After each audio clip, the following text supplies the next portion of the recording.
On one Tuesday in April 2020, oil sold for negative $37 a barrel. Not zero, negative. Producers were paying buyers to haul their crude away, the most valuable commodity in human history, briefly worth less than nothing. Oil built every skyscraper, fueled every war, minted more billionaires than anything else. And on that day, the world could not even give it away. If that sounds strange, you have not heard the half of it yet. Because oil was never really a story about energy at all. It is a story about power, and who gets to hold it, and what happens to everyone else once they finally do. 165 years of warfare, financial engineering, catastrophe, and spectacular human greed, all wrapped around a smelly black liquid pulled from deep underground. We built the entire modern world on top of it. We started wars over it. We destroyed whole countries for it. Here is the money lesson buried inside it, and I promise it pays off. Rewind to a muddy field in Titusville, Pennsylvania, summer of 1859. A man named Edwin Drake wonders if he has wasted his entire life. Drake was no geologist, no engineer, just a retired railroad conductor, hired mostly because someone thought he looked trustworthy enough. Seneca Oil gave him the title colonel, which he also was not. By every professional measure, he was the wrong man for the job. On August 27, 1859, at 69 feet, Drake's drill hit oil. Not a trickle, a steady pumping flow of crude that changed everything. The locals called him insane, right up until the moment he was not. The world already knew oil existed, skimmed off Pennsylvania ponds for years. Native Americans had used it medicinally for centuries before him. What Drake cracked was how to drill for it systematically, in volume. That shift, from curiosity to product, is where everything truly begins. And that is the first golden thread of this whole story. Within 2 years, 74 oil companies were drilling across Pennsylvania alone. Within 3 years, oil crashed from $10 a barrel to 10 cents. Everyone and their neighbor drilled a well and flooded the market. This is the first time oil did what oil always does. Create a gold rush, attract too many, overproduce, then collapse. Boom. Flood, collapse. The operating system of oil for 165 years. The industry never learned. It just kept running the same program. But out of the chaos, one man was watching very carefully. His name was John D. Rockefeller, just 23 years old in 1863. He did not drill for oil. He was far too smart for that. He refined it, and understood what nobody else around him did. The money was never in finding oil. It was in controlling it. Whoever moved oil from the ground to the consumer would win. Not the wildcatters risking their lives drilling holes in the dirt. A liquid you would call a smelly black substance dug from deep underground. Yet we built the whole modern world on it. We started wars over it. We destroyed countries for it. We built the most profitable corporations capitalism ever saw because of it. And then, one Tuesday in April 2020, we could not even give it away. Keep that twist in mind. It explains everything. Let me take you through all of it. Before the tankers and the wars, there was a man named Edwin Drake, standing in a muddy field in Titusville, Pennsylvania, summer of 1859. Drake was no geologist, no engineer, a retired railroad conductor, hired because someone thought he looked trustworthy enough to hand a piece of land. The Seneca Oil Company gave him the title of colonel, which he also was not.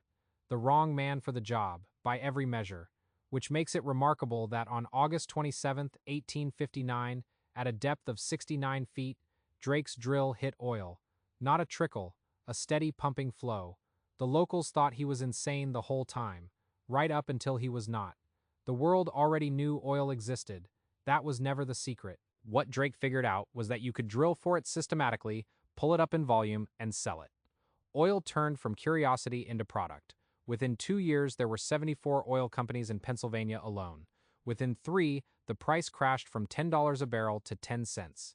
This is the first time oil did what oil always does: create a gold rush, attract too many people, overproduce, then collapse. It would not be the last. That exact cycle, boom, flood, collapse, became the operating system of the whole oil industry for the next 165 years. It never really learned.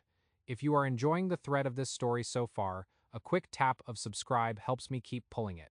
Now, out of this chaos, someone was watching, taking notes. His name was John D. Rockefeller, 23 years old in 1863 when he first stepped into the oil business. He did not drill, too smart for that. He refined. Here is what he understood that nobody else did. The money was not in finding oil, it was in controlling what happened to it afterward.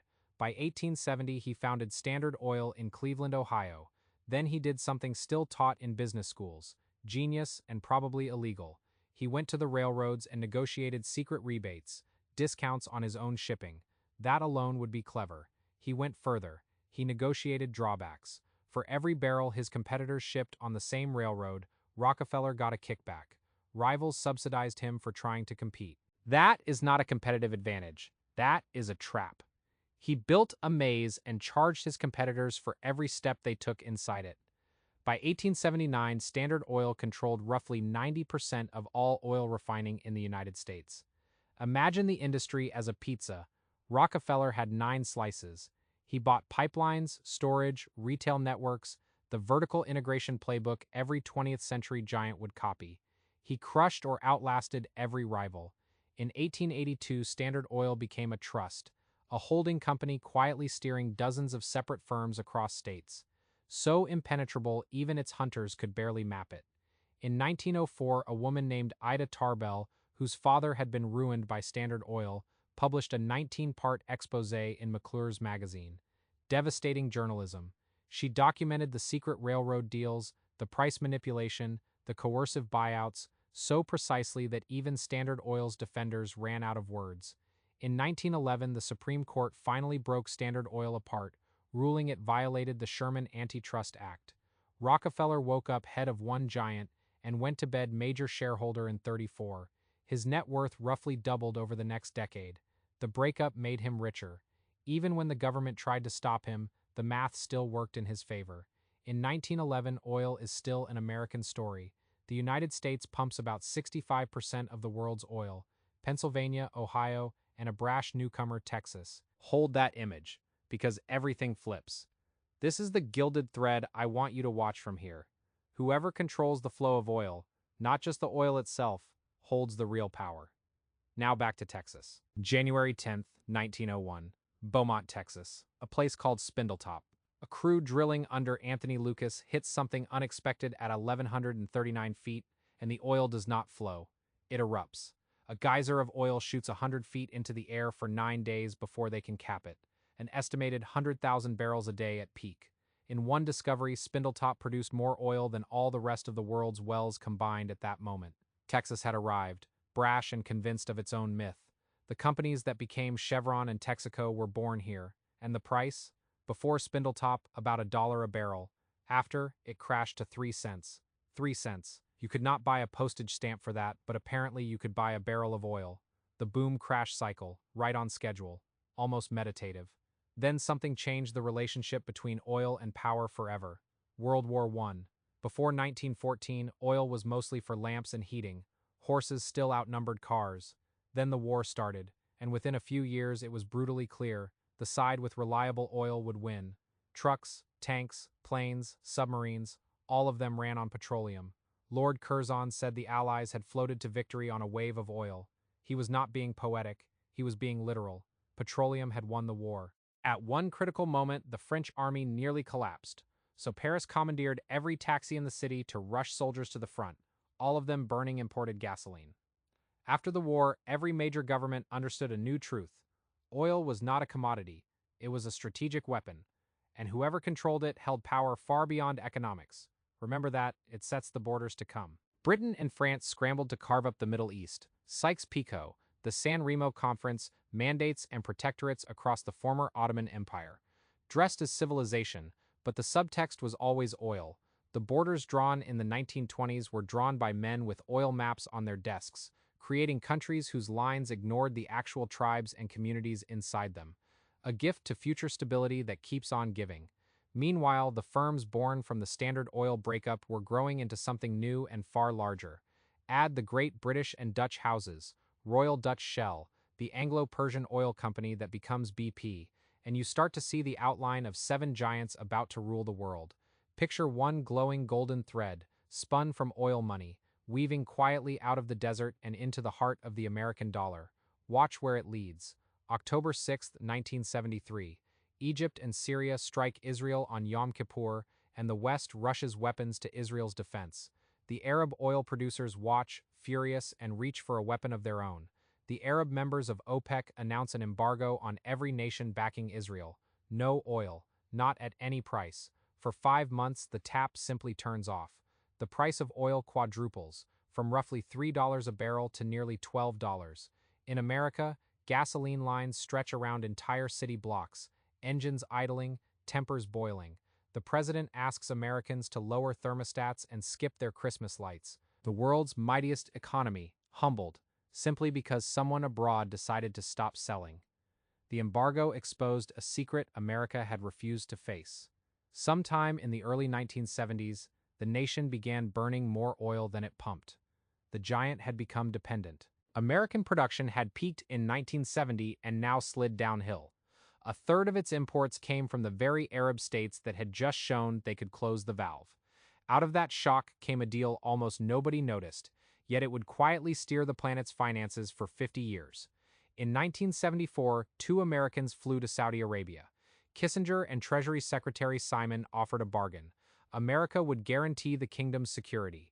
In return, Saudi Arabia would price all its oil in one currency, the dollar, and the surplus billions Saudi Arabia earned would flow back into American Treasury bonds, oil money loaning itself straight back to Washington.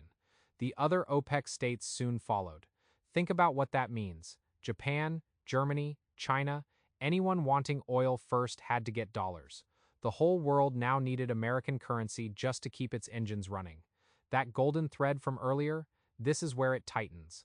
The dollar became the world's reserve currency not by economic muscle alone, but because every drop of oil was priced in it.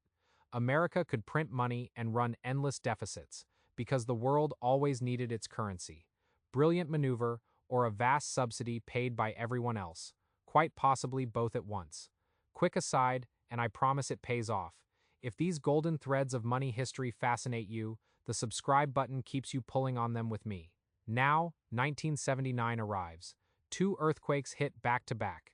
In January, the Iranian Revolution topples the Shah. Ayatollah Khomeini returns from exile, and the price of oil spikes all over again. The second oil shock in 6 years sends the world reeling.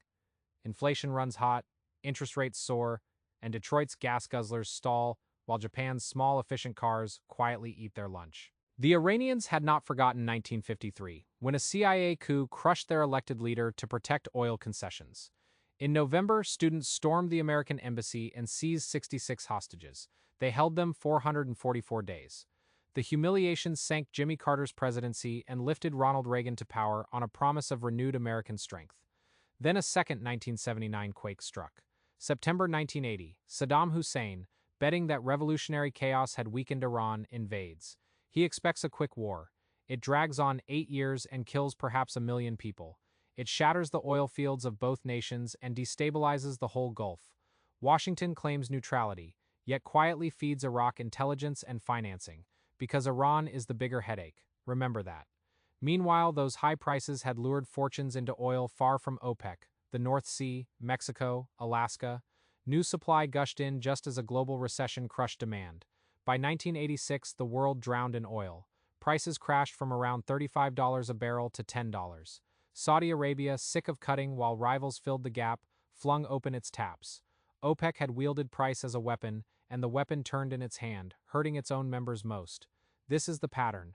High prices plant the seeds of their own collapse. Through the late 80s and 90s, prices stayed low and calm.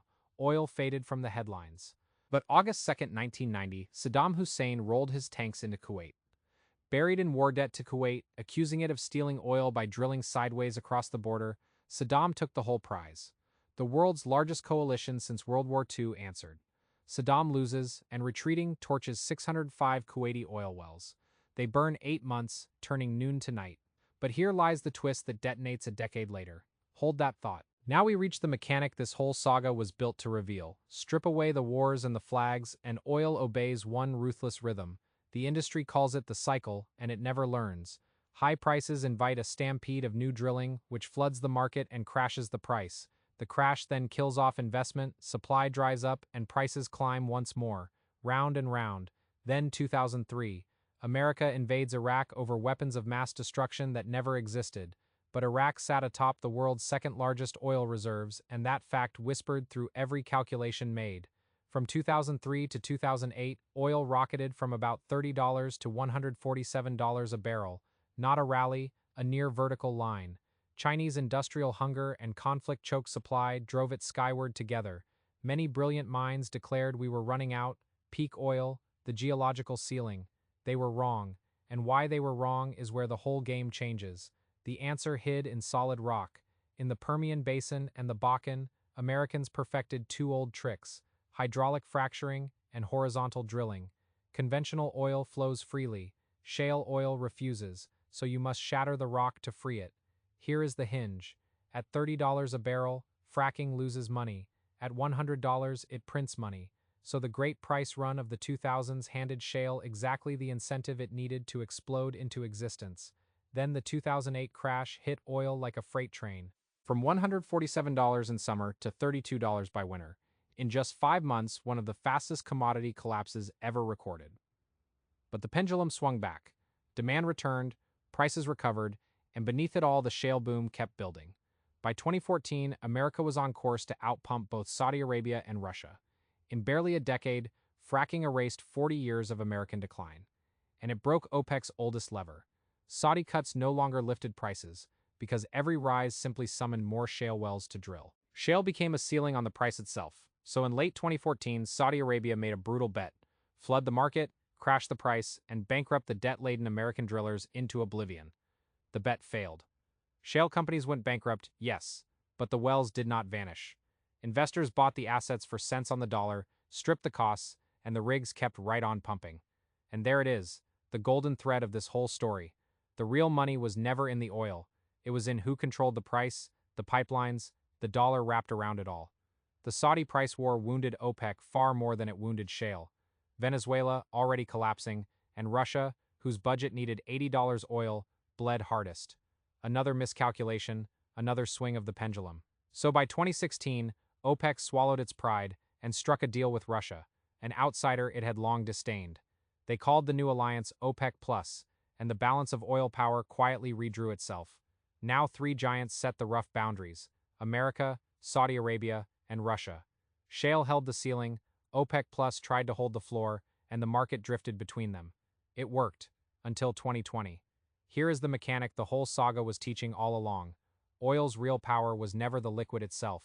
It was control of everything that touched it after it left the ground. Drake's well ran dry in roughly 2 years. The men who got rich were never the ones who owned the hole.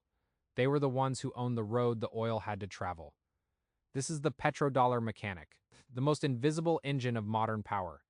In 1974, Kissinger struck a deal. Saudi oil would be priced only in American dollars, forever. And here, Thomas pulls the gilded thread tight. Every nation on Earth that wanted oil now first had to hold dollars. A permanent, planet-wide demand for one country's currency. Japan buying Saudi oil needed dollars first. Germany buying Kuwaiti oil needed dollars first. The dollar became the world's reserve currency because the world's energy ran through it. The Saudis recycled their oil billions straight into American treasury bonds. Oil money funded American debt, kept American interest rates low, and bought a captive lender for Washington. Everyone at the top of this system won. The producers got rich, the consumers got cheap fuel, Washington got cheap debt. The people beneath the oil often got almost nothing. Economists gave this a name: the resource curse. Find oil and your currency rises, your other industries wither, and your government stops needing its own people to be productive. Democracy needs governments to need something from their citizens. Oil quietly removes that need. The resource curse was never really about oil, it was about who answers to whom. Then American shale rewired the whole board. Fracking and horizontal drilling cracked open dense rock that oil could not flow through, and a price worth $100 a barrel made it pay. In under a decade, fracking erased 40 years of American decline. By 2018, the United States passed Saudi Arabia and Russia to become the largest oil producer on the planet. Shale became a ceiling on the price of oil. Whenever OPEC pushed prices up, American drillers flooded in more supply, capping the rally and stealing the market share. In 2014, Saudi Arabia tried to drown the upstarts, refusing to cut output and crashing prices below $30, betting that debt-heavy American shale firms would simply die off. The bet failed. Companies went bankrupt, but the wells did not vanish. Investors bought the assets for cents on the dollar, and the shale came back leaner and cheaper than before. Beaten but not broken, OPEC did the unthinkable in 2016. It joined hands with Russia, its old rival, forming OPEC Plus to set a rough floor under world prices. Then came the most surreal hours in commodity history. In early 2020, COVID locked down the world, and roughly 30% of global oil demand simply evaporated in a matter of weeks. At that exact moment, Saudi Arabia and Russia, locked in a furious price dispute, chose to pump as much oil as they possibly could. You could not design a better machine for destroying a market. And so, we arrive back where Thomas began. April 20th, 2020, oil traded at negative $37.63 a barrel. The most valuable commodity in history, for one afternoon, worth less than nothing. The cause was brutally physical. Traders holding futures had to take real delivery, but every storage tank in Cushing, Oklahoma was full, so they paid strangers to haul the oil away. Tankers floated offshore with nowhere to unload. The market had broken in the most literal sense. Within days, OPEC Plus agreed to the largest production cut in history, near 10% of global supply. The negative price was a technical freak, gone by the next day. But the message underneath was real. The world had built whole economies on a revenue that could fall to zero.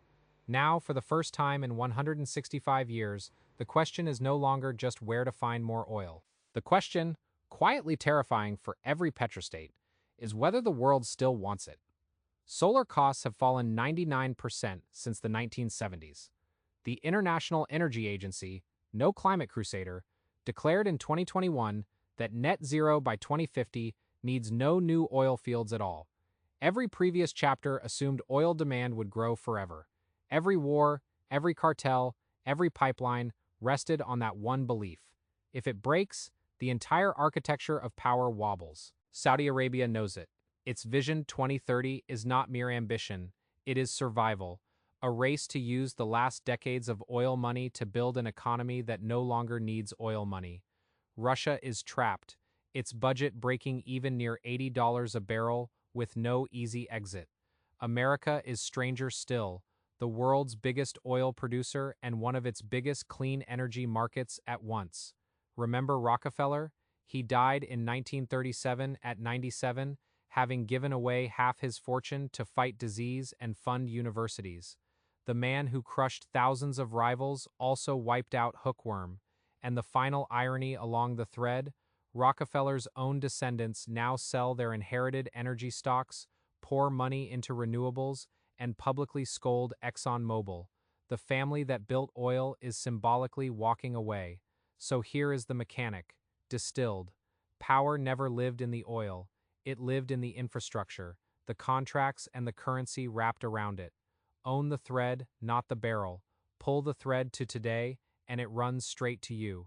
Roughly 100 million barrels burn every single day, about 4.2 billion gallons, powering the home you sit in and the screen you watch this on. This was never a conspiracy, it was a million separate decisions, each rational in its own moment, that together built a world nobody designed and nobody fully controls. That is the real lesson. The money lesson holds far beyond oil. In any boom, the lasting fortunes belong to whoever owns the pipes, the platforms, and the standards, not to whoever digs the raw material. And every single time someone declared the oil story finished, prices fixed, the producers beaten, or the consumers free, they were wrong. The cycle continued. The pendulum swung back again. If this golden thread, the way one black liquid rewired money, war, and power, is the kind of story you crave, follow along.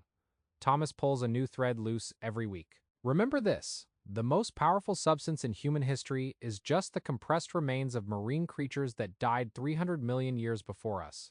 We did not make it. We only decided what it was worth. It now governs superpowers, funds wars on 3 continents, and fuels the private jet of every leader who lectures the world on energy. We spent 165 years arguing over who decides. From a muddy field in Titusville to a screen flashing negative numbers, the thread never broke. Thomas tips his hat. Own the thread, not the barrel. Until the next golden story.